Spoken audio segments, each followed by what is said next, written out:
Hi, I'm Richard Firmstone, Superintendent for Neumann Brothers. And I'm Dan Larson, Neumann Brothers Project Manager. Today we're going to show you the work we're performing at the Iowa State Capitol.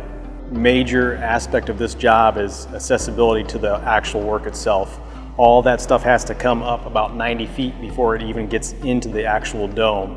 All the brick has got to come in through this window that we have opened up and created a door for us.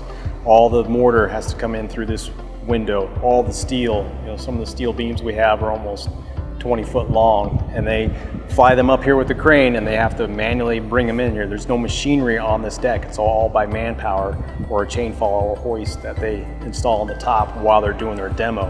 And a lot of that stuff will stay to help bring all that steel up and put it in a position, and then they'll take all that stuff down once they're complete. Okay, so initially when we first got up in here, there's a lot of deterioration on the steel. As you can imagine, all the moisture that comes in through this lantern. A lot of the bases of these posts were deteriorated, so we had the painters come in, scrape all that rust and flake stuff off there, and coat everything with a nice high-performance paint, and it should be good for another 100 years. Doing brick cleaning and brick replacement in here. Sometimes when you're tearing out the dilapidated brick, you'll find behind it, it goes even further back, so you have to replace multiple layers of that. And then as you get up to the dome, it becomes a single width brick system. So you're pulling those out and you're exposing the elements. So while we're doing this during the winter, you start bringing in some of the cold air. You're having to start dealing with some of those winter conditions. So the crews will have to plan ahead and bring that material inside that they're going to use the next day, so that it has time to acclimate and warm up, so on the next day while they're installing this brick and this mortar, it's not freezing or having any other issues. So another aspect of the job is actually replacing these windows, from a 1/4 inch pane glass to 1 inch. And each of these sashes are different thickness. It's had several phases of restoration work done on it, over the years.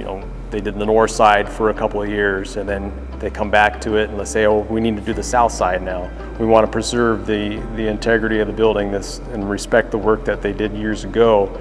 And we found that if we tear out these window frames, it's going to be really intrusive and do a lot of damage.